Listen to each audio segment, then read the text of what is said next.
No no anya bo wo fidie mo ma de se be ma mu nyina Jo Liberty adrokrum bi no na chiri po enson kasa fidie so na waso eguso ya wutie yi ebra wi adru sa ensama wodo ya asamufo adawroma wajebre na wode twede yesi so asone so yi bi afrim de bi asia ni no ye kenkan ni nyina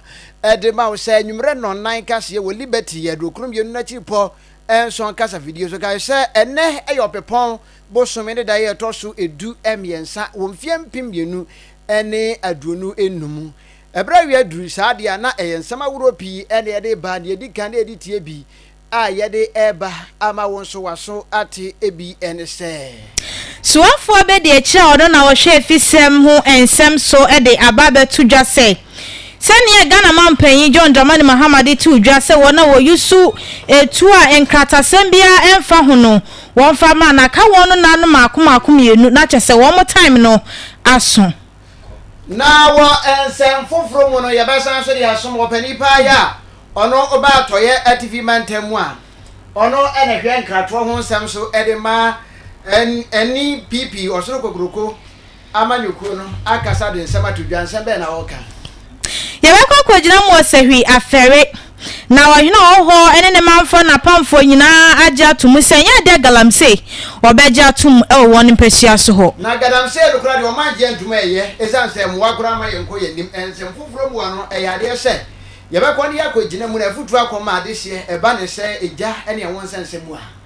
na yereko kwagyen sehwi asaren so youth model parliament womo eyadwumaku eno de bampuntunyuma pa de odimu akotena wo sehwi oso hase na wotwa wieye womo kwagyen mu wo sehwi asaren so a na wo ho wode empuntu anase health exercise ehye so a womo nyina so gye wo ho etu mu bie Ensebi ani afoforo pika ho ene yesi hu kondwa ya ye kenkan dia ma wo se kasebo a wo Liberty adrokrum yenu na tipo enson kasa fidie eso ye ka wo se ena nwumre ya wasugusi awutie kasebo edam a wo Facebook eye My Liberty FM My Liberty FM odi ane se okwa wode wadwenkyere ya efa kasebo hu nyina no wodi begum na afi wodi amebere pom no ya baje bre na afi ya kenkan nyina enso ede ama na meka wo se ene anwumre yi kasebo ya waso egusi ya utie no ene ya wo bete e wo kasebo yi na kenkan mu no eyeme osomafo kwame owusu ti kasie ke oti ena waso egusi ya utie mene ohema efia befi arese ma yenje bre na fe yetwa hu simakuma bi emra ye ba kasebo no ni nkyire mu ankasa no ye de be ba na fe ye de abesumo Liberty FM 92.7 the giant of the west. My Africa siano asodi ane ne de mu kwagina mu ewo soafo be de akira wo mu ena wo hwe efisem ho ensem so oman kronkron Ghana mu na afimpimienu ene aduonu enum awieye ena Ghana mampan John Dramani Mahama etintim krata ede kodan osoafo no hwe efisem ho ensem so owura Mutaka Mohammed se wo mu hwe na womu ekratuo ewo oman Ghana mu a omu ni tumikrata bia no wakwanya na ba beda ho se wonfa ne nyina embre wo mu se ne ebe ya wo masumu ebedwu wo mu na ne da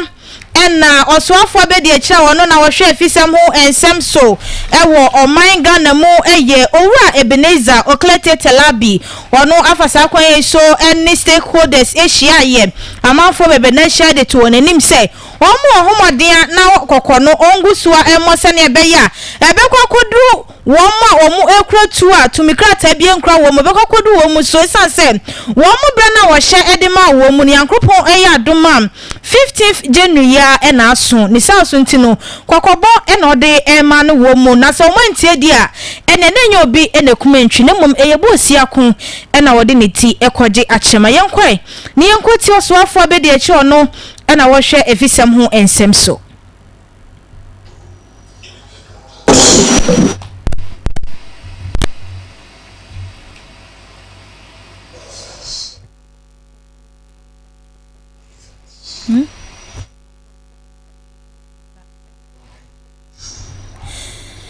abusiafo momfa enche nanka ye hwe ne musi ebenya ne no na ya bo ede akire wu sene be ya monso mo bedi hu nkomo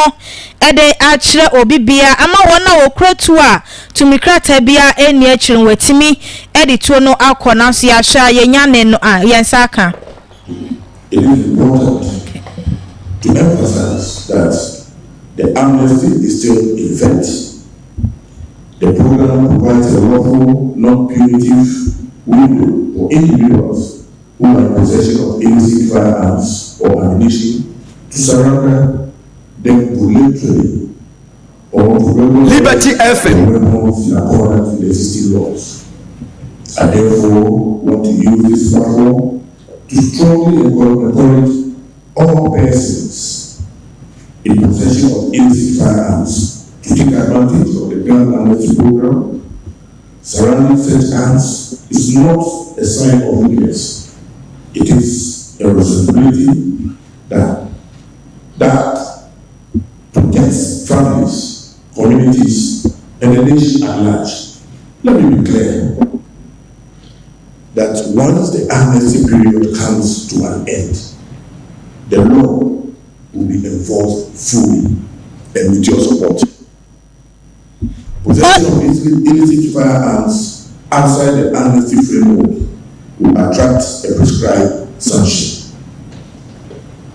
The choice before us is straightforward: cooperation now or consequences later. Oni poka sei yesuafo abedi akira wono ena wo hwe efisam ho ensem so owura Ebenezer Oklete Telabi Yantwa kasi abono so na yenko ginamu ewo ensem foforo mu ana yeda so aginamu ewo sa ensem kroye mu na Dr. Adamu Alhassan bona wono ene penipa ya woye chochofo peni ya woda National Commission for Small Arms and Light Weapons. Openi ya kasa de kukoboso nkodi amade sie gina ya yiwo o my Ghana ene mu efa babia se ye momoni bia se nei wo mayi mu na ukura akode etuo ene ne keka ho a animoni mu ya ewo se ne benia si abo ho dawuro kura dadade atodwa no jegina ye momodin se ye de sa atuo nyina ebeba na fa babedi empani ensam ye woni pa bi wo wa ebia wo na bi na ye ne de ana abusua mu ana wo de ebeto ye nei ababedi wonsam wo be hia kwabrane na etu a efua na nsam rutimu sa de yi anu edi ye papa ya eya yam hihie sem enti okasa na ode adesede enso ato empanifo anim se wonom emomodin bia na ekwan bia ya wonom befa so na fe wama akade ahodo no omonsa akaro womonsa atumi akana nkofa ohawne oyene bia enso entumi ama na moma yentie yewrei na nsema wodo a odi tudwa na sana na yebesere se momfa ncha ye mfidie ene edidi dwumantie du ba bi na se mwante ye ne a na modi ache ye wosa kwan no so enye boni within the period our amnesty no abind declare no from the 1st of December ebe end on the 15th of January ye nyina ye nim say airport ha eye ba bi a Liberty FM I mean ye nyina wo kwa abrochira ha na ofa o banso ha na ofa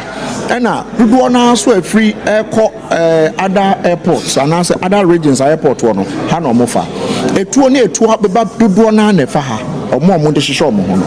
enti ne edwumede ebedi ye ni nyina ne se ye de ye mpanyimfo e wa ha security for wo mu nyina wa ha immigration fire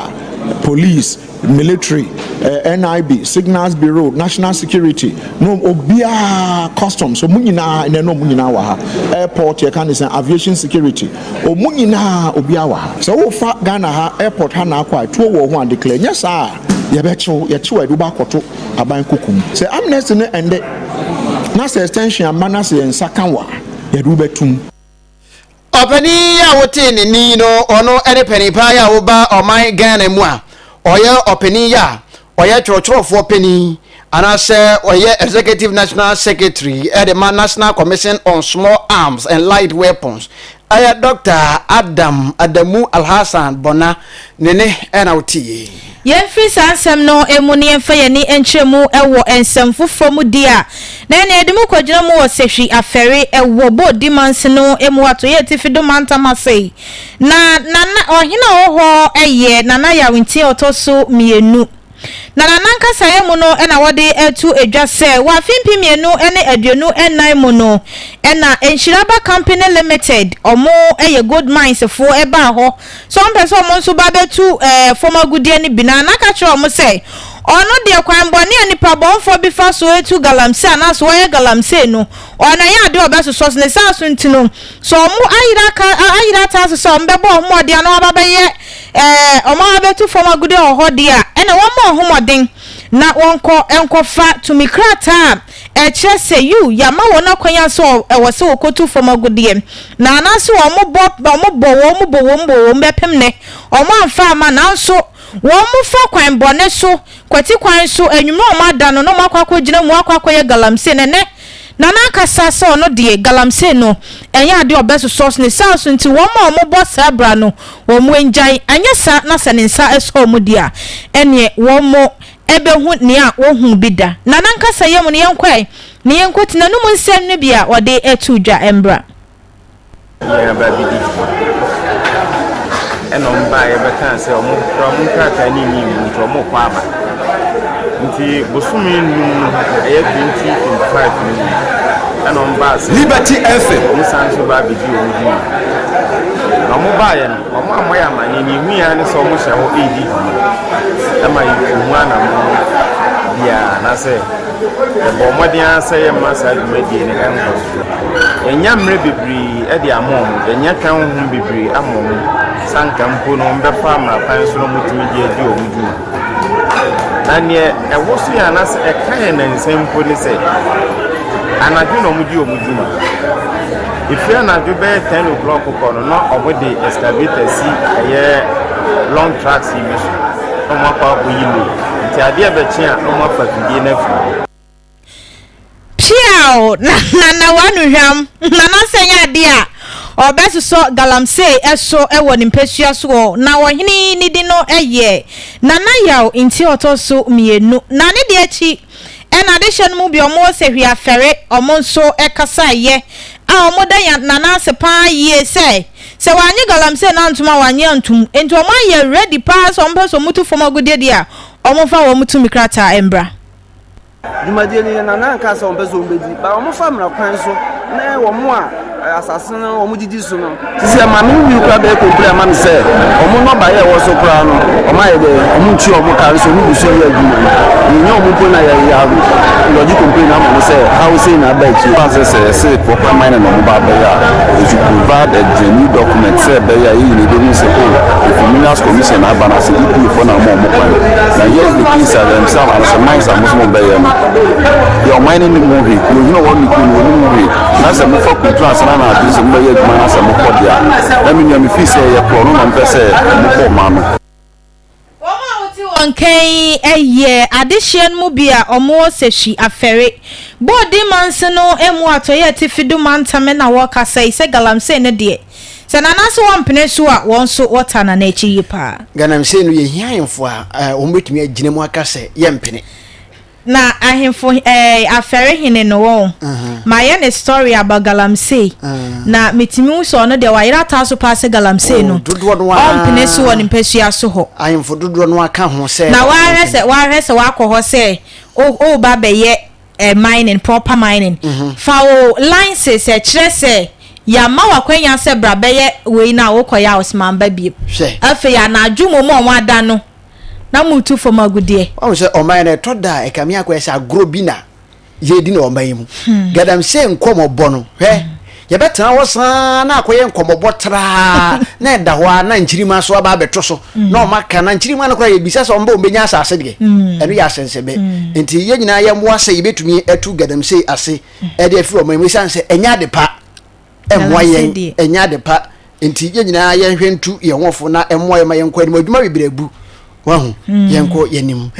jetwa kase abono so na yakogina mu ewo ensem foforo emu na ensem foforo ya yekogina mu yino atoya tv mantamu opanipa ya wono ene peni ya woni amansan di nkita ho edema NPP wosono kokuruko amanyoko Western North Regional NPP Communication Officer director mu awino director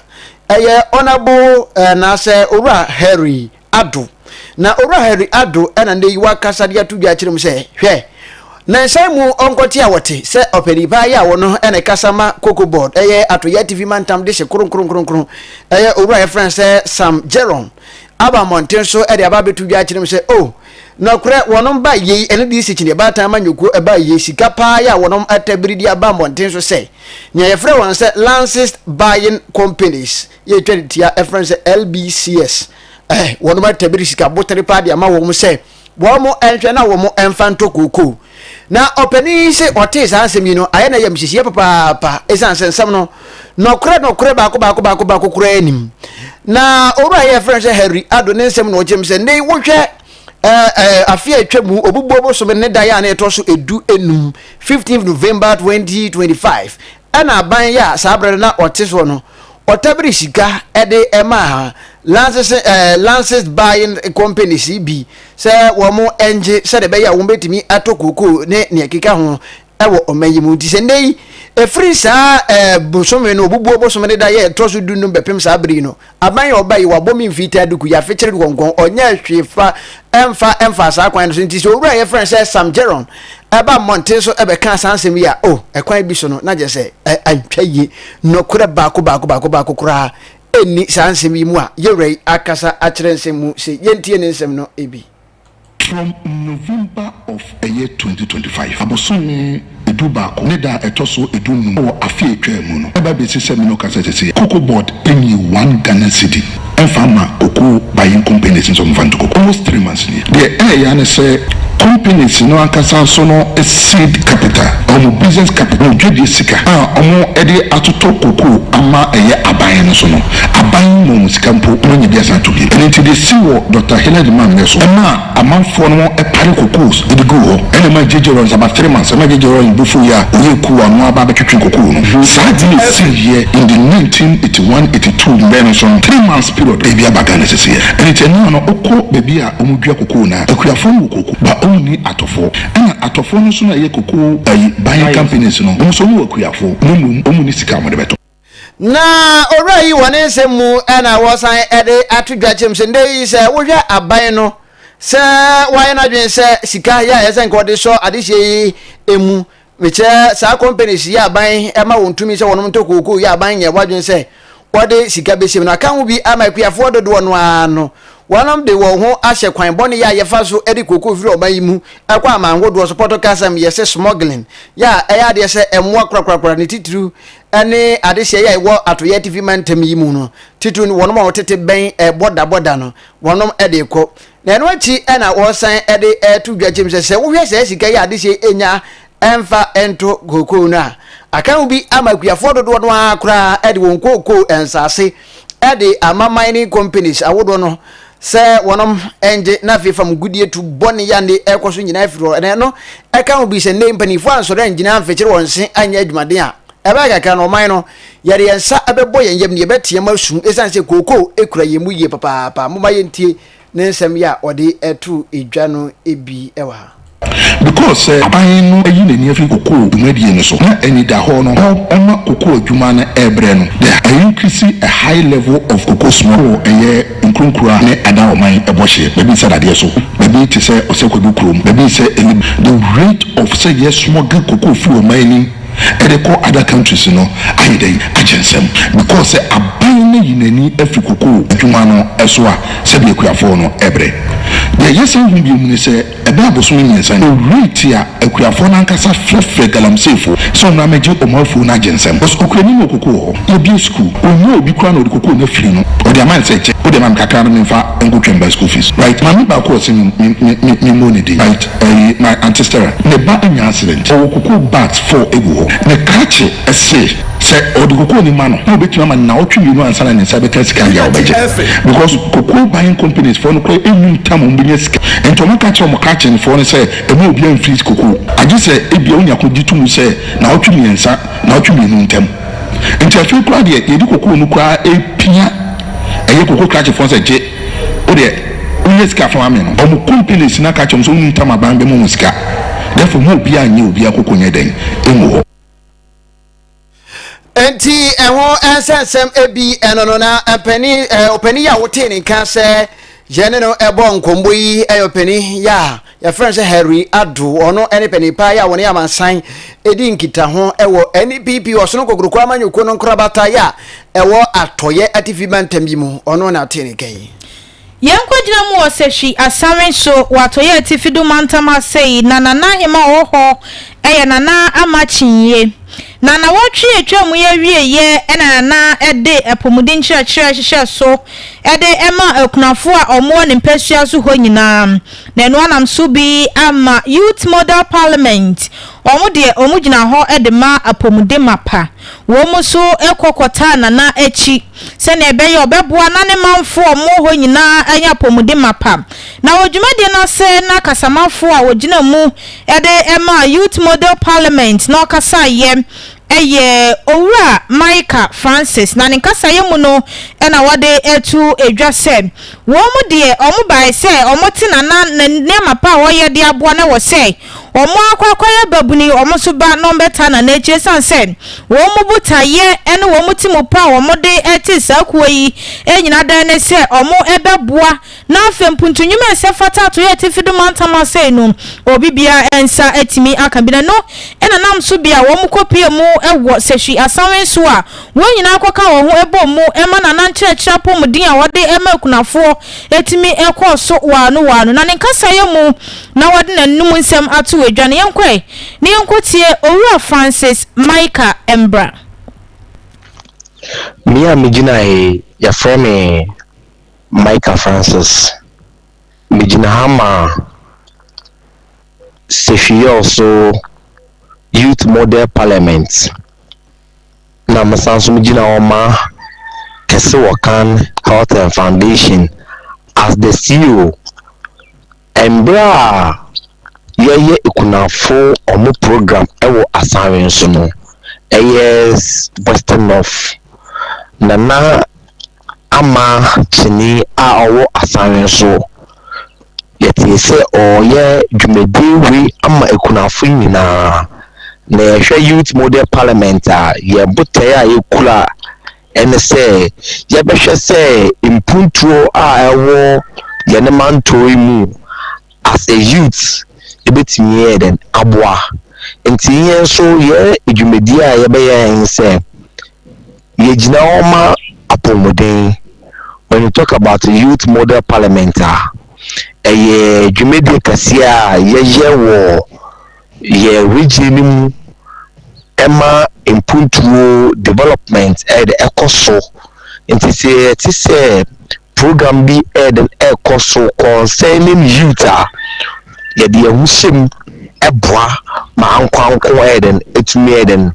efa Liberty FM yes amofa free dwumedie nim bia de bomb bra no mutwe de efa enti sa health screening ye no that was the biggest health screening yeah so far ewo Embra nana ama chini efre ewo asawen so yekoboa no na yeko support him. When we are talking about community scorecard we na we na account nti ye be share embebu na mo community ni say omo wo adwempo bi papa omo famboa omo communities na ebeboa yina medamase oni pokasa ye owura Micah Francis no ena wogina youth model parliament anaimu ekasa ye odina mu nsemetu dwano no kroya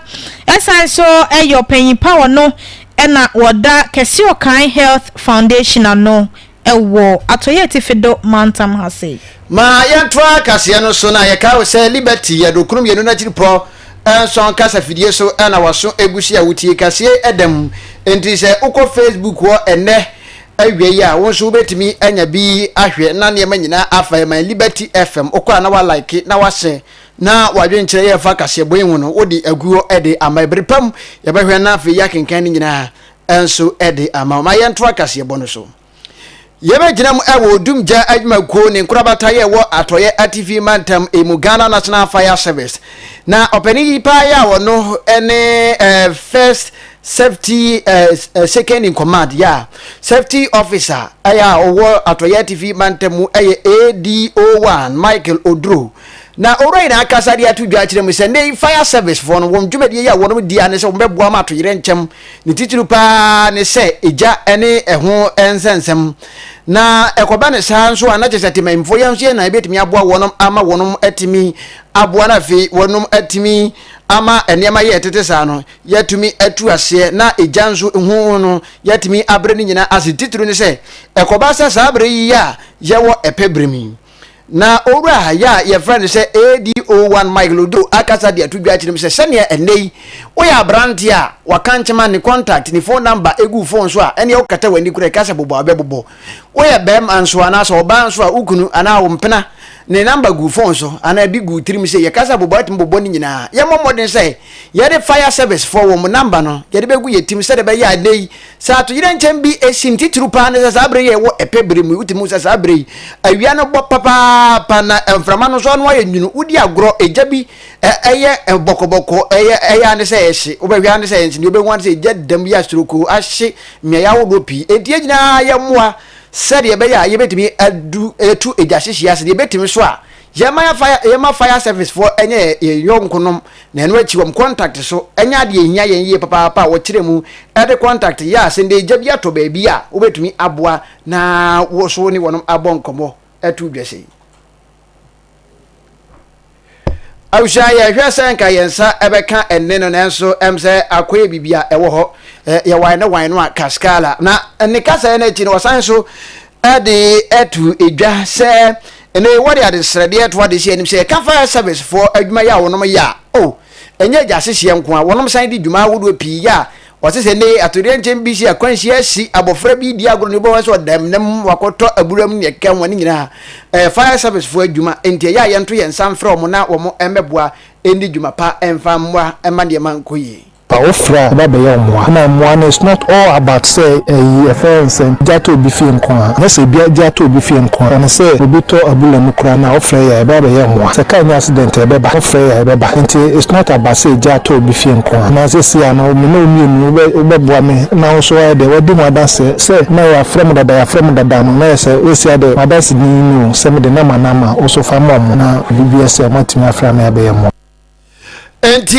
openi na futuo ya wade amano no ADO1 Michael Odro oye second in command se nei oba sehwi yoso anasa to ya TV mantam yimu a fire commander ya wono safety officer ya oye second in command ne na wotiji sebi so de gina na da yi kase bonu gina asi adam asese moje bereti boa ma ne magina etimi ekoye mfa sida makase dem aboafo ya wono boa ye makase eye krabehwe yere asida bi ma ADB so boa ye ndi yenko Facebook ma wo so nya bi ehwe besre se na asase no afidie no eye kitikiti bi ye bibie wo ho nyina mu no fidie ne ye didi dwuma enti eduba bi tfa na modi ache ye papa kase dem aboafo nyina no ye da bu nyina mwase medin ede osomafo kwame ousu ti kese ke oti mene ohima efia defi Ghana this year ma ye nyina we so na ye namwase na monjebre na sabre ya